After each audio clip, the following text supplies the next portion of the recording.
محمد احمد صاحب حافظ آباد سے پوچھ رہے ہیں، مجھے یہ بتائیے کہ مجھے اکثر عبادات میں یہ ڈر لگا رہتا ہے کہ کہیں ریاکاری تو نہیں ہو رہی جس کی وجہ سے عبادت میں بھی دل نہیں لگتا، اس بارے میں ذرا آپ پلیز رہنمائی فرمائیے۔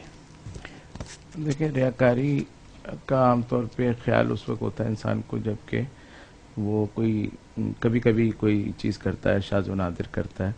عام طور پہ جو مستقل کام کرنے کے ہوتے ہیں اس میں ریاکاری نہیں ہوتی۔ رمضان المبارک کے اندر سب لوگ روزہ رکھ رہے ہوتے ہیں لیکن کسی کے ذہن میں نہیں آتا میں کوئی خصوصی کام کر رہا ہوں۔ لوگ 20 رکعتیں پڑھ رہے ہوتے ہیں، رات کو تہجد بھی پڑھ رہے ہوتے ہیں۔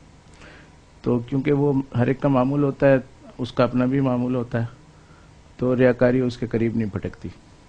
لیکن جب وہ عام دنوں کے اندر کوئی اس طرح کا کام کرتا ہے، کوئی روزہ رکھتا ہے یا کوئی صدقہ کرتا ہے اور ہر ایک نہیں کر رہا اس وقت، اور اس کی اپنی بھی عادت اتنی نہیں ہے، تو پھر اس کو خیال ہوتا ہے کہ میں نے کوئی بڑا کام کر لیا۔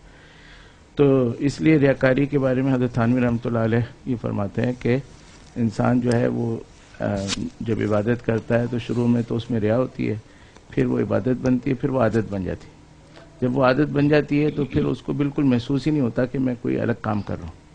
جیسے ہم کھانا کھاتے ہیں، سانس لیتے ہیں، تو کسی چیز میں ہمیں کوئی خیال نہیں ہوتا کہ ہم کچھ کر رہے ہیں۔ تو جب ایک چیز عادت کے درجے میں پہنچ جاتی ہے تو پھر اس میں ریا ختم ہو جاتی ہے۔ تو اس سے ہمیں یہ اصول سمجھ میں آیا کہ ریاکاری کا اگر شبہ شیطان ڈالے تو اس کا حل یہ نہیں ہے کہ ہم اپنے یعنی ریا کو دور کرنے میں لگ جائیں، بلکہ ہم اس کام کو اتنا کریں کہ ریا کا احتمال ہی ختم ہو جائے۔ تو اس مطلب ریاکاری کے شبے کا علاج یہ نہیں کہ کام چھوڑیں بلکہ کام کا زیادہ کرنا۔